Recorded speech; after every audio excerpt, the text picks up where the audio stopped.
किस भय के कारण श्री सुखदेव मुनि जी अपनी मां पिंगला के गर्भ में 12 साल तक रहे।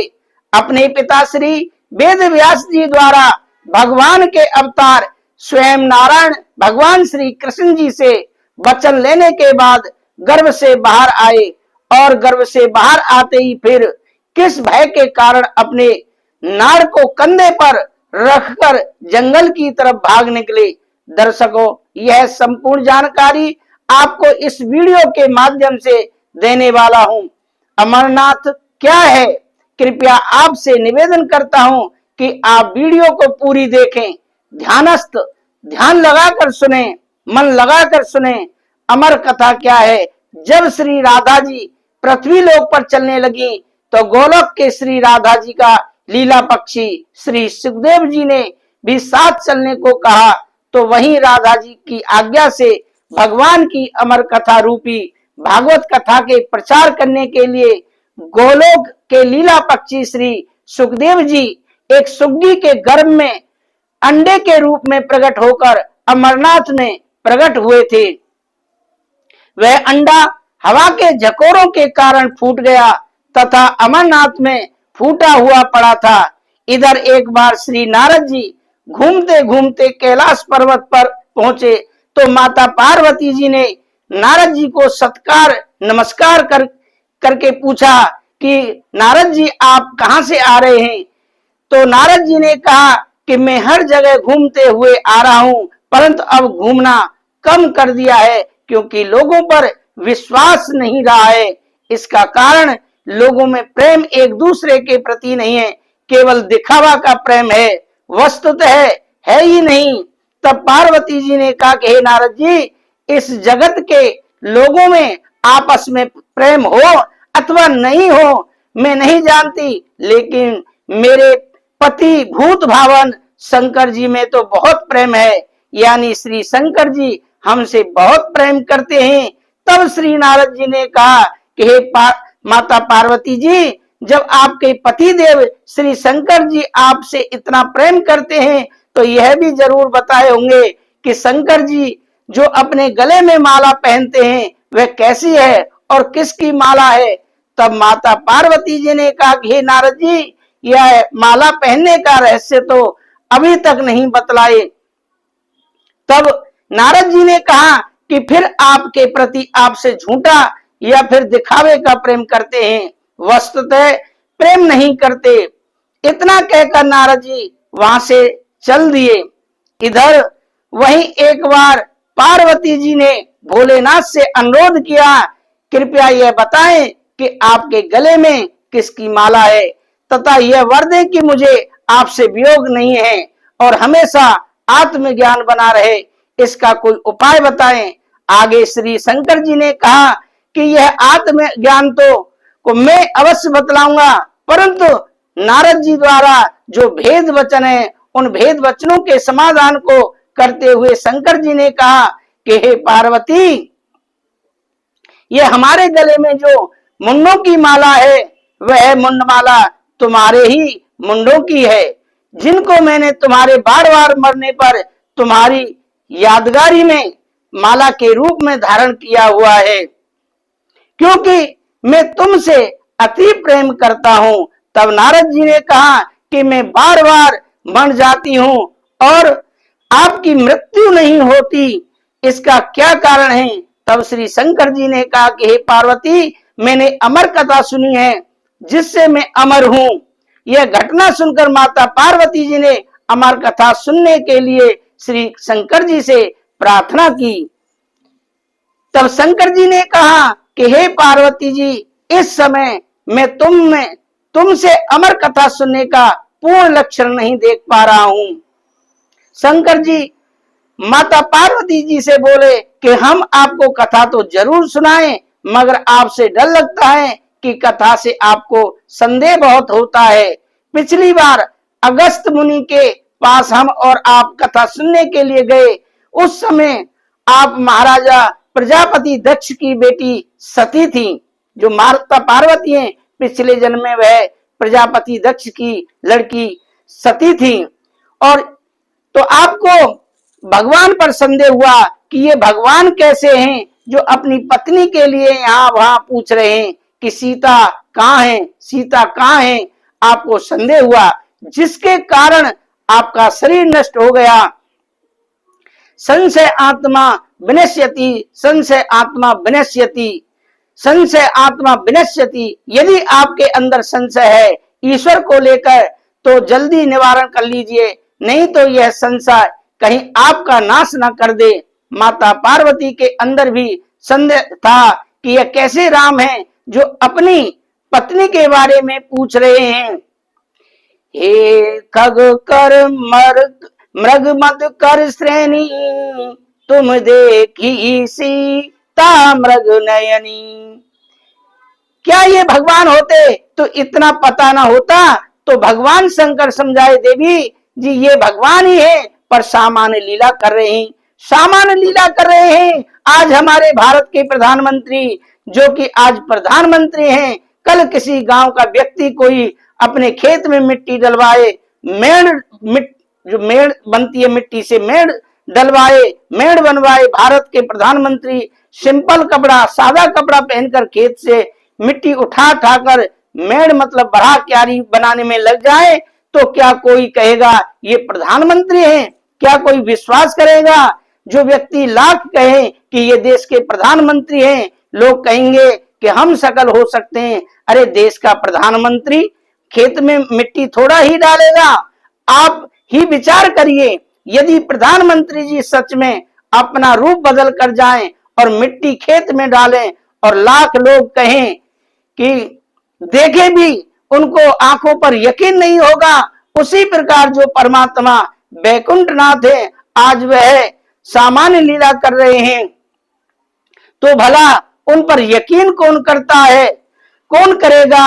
माता सती का संदेह करना कोई गलत नहीं था, पर शंकर जी ने जब समझाया कि ये वही हैं, ये लीला कर रहे हैं, पर सती नहीं मानी। और पर सती सती इनकी परीक्षा लेने चली। जो माता सती थी वो सीता बन करके उनकी परीक्षा लेने चली कि उनका नॉलेज कितना है, ज्ञान कितना है, जानने चली गई। माता सती को लगा कि सीता की खोज कर रहे हैं तो मुझे सीता बनकर जाना चाहिए। और माता सती सीता बनकर गई और राम जी के सामने खड़ी हो गई सामने, और कहने लगी कि राम जी मैं आ गई रावण के यहाँ से। लक्ष्मण जी तो अवाक रह गए, माँ कुछ बोले नहीं। लक्ष्मण जी पर सती जी जो सीता बनकर खड़ी हैं, बोली हे नाथ, मैं भाग करके रावण के पास से आ गई हूँ। राम जी ने प्रणाम किया, माँ प्रणाम। जंगल में अकेली खड़ी हो, माँ शंकर जी कहाँ हैं, शंकर जी कहाँ हैं? जब यह पूछा, हे भगवान, राम भी सामान्य व्यक्ति बनकर गए तो माता सती उनकी पत्नी बनकर चली गई। जब राम जी पहचान गए तो सती समझ गई कि ये भगवान है, ये लीला कर रहे हैं, हमने शंकर जी की बात पर यकीन क्यों नहीं किया। इसीलिए मैं आपको यहाँ पर सावधान करना चाहूंगा। हमसे बड़े लोग, माता पिता, गुरुजन लोग जो कहें, हमें उस बात पर विश्वास कर लेना चाहिए। माता पिता की बात पर, गुरुजनों की बात पर सदा विश्वास योग होती है। उन बातों पर कोई संदेह नहीं होता जो माता पिता कह रहे होते हैं और गुरु जी कह रहे होते हैं, उन पर कभी संदेह नहीं करना चाहिए। माता पिता और गुरु की वाणी विनय विचार करें सुजानी। इसीलिए इनकी बात अकाट्य है, काटी नहीं जा सकती। आप बिना संदेह के इन्हें स्वीकार, पर सती जी नहीं मानी और राम जी ने भेद जान लिया और सती जी समझ गई कि ये भगवान है। किसी ने राम जी से कहा कि प्रभु आपने, ये तो सीता बनकर खड़ी थी जो माता सती थी, आपने कैसे पहचान लिया?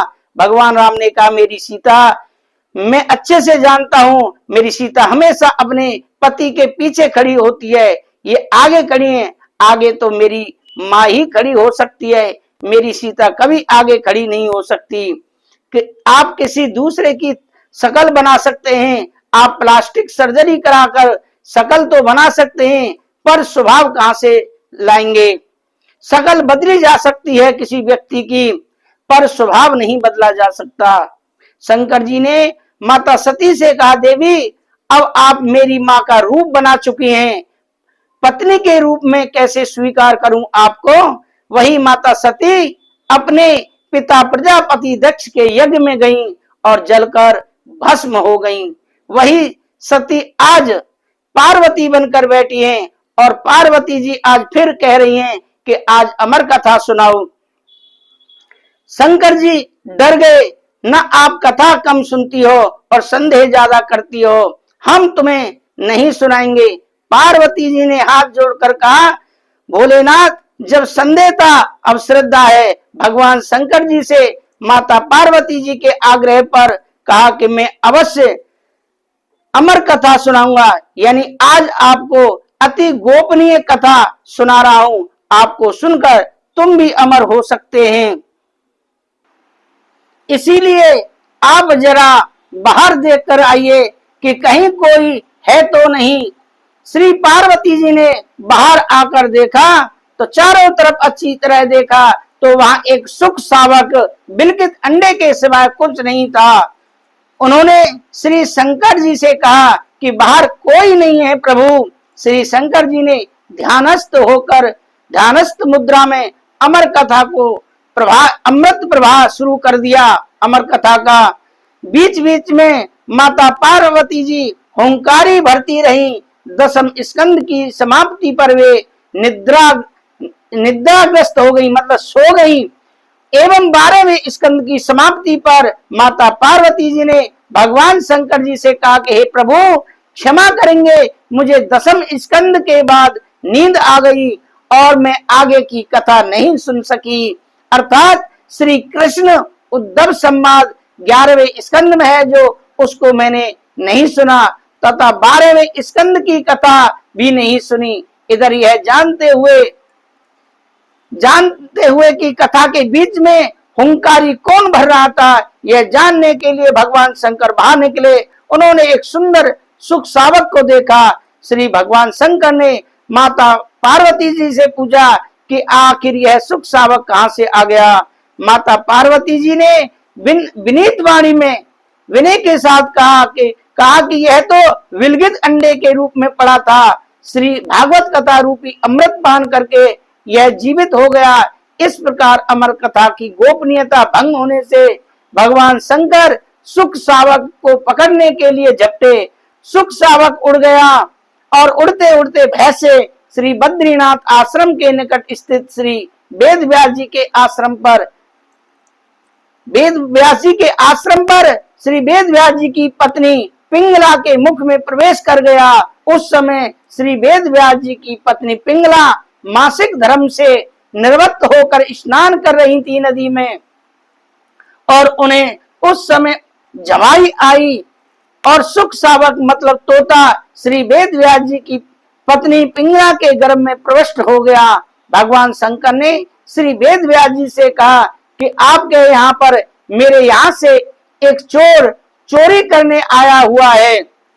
तब तो श्री वेद व्यास जी बोले कि महाराज आपके पास चोरी करने लायक ही क्या है। वेद व्यास जी की इस बात को सुनकर भगवान शंकर को गुस्सा आ गया कि आप क्या कह रहे हैं। तो पुनः श्री वेद व्यास जी हंसकर बोले कि महाराज आप तो इतने भोले हैं कि सब कुछ अपने आप दे देते हैं, तो उस सुख सावक को आपके यहाँ से चोरी करने की क्या जरूरत पड़ गई। भगवान शंकर बोले कि उसने मेरी अमर कथा को सुना है, मतलब भगवान शंकर बोले कि उसने मेरी कथा को सुन लिया है। वेद व्यास जी महाराज बोले कि महाराज आप तो वास्तव में ही भोले हैं। कैसे? अगर उसने आपकी अमर कथा को सुनने की भी इच्छा की है और सुना है अमर कथा को, तो वह तो अमर हो गया। अगर उसे आप मार देंगे तो आपकी अमर कथा झूठी है। फिर भगवान शंकर को भी श्री वेद व्यास जी द्वारा सांत्वना प्राप्त कर वापस अपने आश्रम पर लौट आए। इधर श्री सुखदेव जी 12 वर्षों तक पिंगला के गर्भ में रहे। तब श्री वेद व्यास जी की पत्नी पिंगला जी के पेट में पीड़ा होने लगी, तब श्री वेद व्यास जी बोले कि बेटा बाहर आओ, बाहर आओ, गर्भ से बाहर आओ। सुखदेव जी ने अपना भय का कारण बताया, भय बताया। उन्होंने गर्भ के भीतर से कहा, उन्हें बाहर आने पर माया से ग्रसित होने का भय है। पिताजी बाहर मुझे माया लपेट लेगी। सुखदेव जी बोले, यदि भगवान श्री कृष्ण द्वारा माया से ग्रसित नहीं होने का आश्वासन मुझे मिले कि माया तुम्हें नहीं परेशान करेगी, तभी बाहर आएंगे। व्यास जी के अनुरोध पर स्वयं भगवान श्री कृष्ण जी सुखदेव जी को माया से ग्रसित नहीं होने का आश्वासन दिया। तब श्री सुखदेव जी गर्भ से बाहर आए और जन्म लेते ही जंगल में तपस्या करने चल पड़े। जैसे ही माता के गर्भ से बाहर आए, आश्चर्य हुआ कि माँ के पेट में गया तो तोता, निकला दिव्य पुरुष। क्योंकि सुखदेव जी माँ के गर्भ में भगवान की कथा सुन करके गए, पर भगवान का चिंतन वो तोता करते करते 12 वर्ष तक माँ के गर्भ में अपने भगवान का चिंतन किया। और भगवान का चिंतन करते करते स्वयं भगवान हो गए। जैसा चिंतन वैसा स्वरूप। आप जिसका चिंतन करेंगे आप स्वयं वैसे ही हो जाएंगे। हाँ, आप जिसकी पूजा करते हैं, जिसका चिंतन करते हैं, आप वैसे ही हो जाते हैं। इसीलिए सदा भगवान का चिंतन, श्रीमन नारायण श्रीमन नारायण, जय जय श्रीमन नारायण, सदा भगवान नारायण का ही चिंतन करना चाहिए। आप भगवान श्याम सुंदर का चिंतन करोगे, आप सुंदर लगने लगोगे, बिना क्रीम पाउडर के सुंदर दिखने लगोगे। आप जिसका चिंतन करते हैं वैसे ही हो जाते हैं। आपको पता है भगवान श्री कृष्ण कैसे दिखते हैं? राधा जी के जैसे दिखते हैं। राधा जी कैसी दिखती हैं? श्री कृष्ण के जैसे दिखते हैं। राधा रानी भगवान कृष्ण का चिंतन करते करते कैसी हो गई? सांवली हो गई। और भगवान कृष्ण राधा का चिंतन करते करते गोरे हो गए। राधा जी राधा कृष्ण जैसी लगती हैं और कृष्ण राधा जी जैसे लगते हैं। भगवान का अनन्य चिंतन करने से उनका स्वरूप प्राप्त हो जाता है। इसे ही तो हम सारूप्य मुक्ति बोलते हैं। सुखदेव जी अपने पिता श्री वेद व्यास जी के बुलाने पर भी नहीं आए। वह जंगल में जाकर भगवान के ध्यान में ध्यानस्थ हो गए। तो दर्शकों, यह आपको जानकारी श्रीमद् भागवत कथा का एपिसोड कैसा लगा? आप हमें कमेंट करके जरूर बताएं। और आप अगर हमारे YouTube चैनल पर नए आए हैं तो हमारे चैनल को जरूर सब्सक्राइब कर लें, जिससे कि आपको अगली कथा के एपिसोड का नोटिफिकेशन आसानी से प्राप्त हो सके। हम अगले भाग में बताने वाले हैं कि सुखदेव मुनि कौन से 2 श्लोकों के सुनने पर समाधि से उठकर भाग उठे और चल दिए और वेद व्यास जी के पास आ पहुंचे। तब उन्होंने राजा परीक्षित को कथा सुनाई, जो कि श्रीमद् भागवत कथा सुनाई। अगले एपिसोड में सुन पाएंगे। आप मेरे साथ बने रहें। मैं विदा लेता हूं। राधे राधे, जय श्री राधे।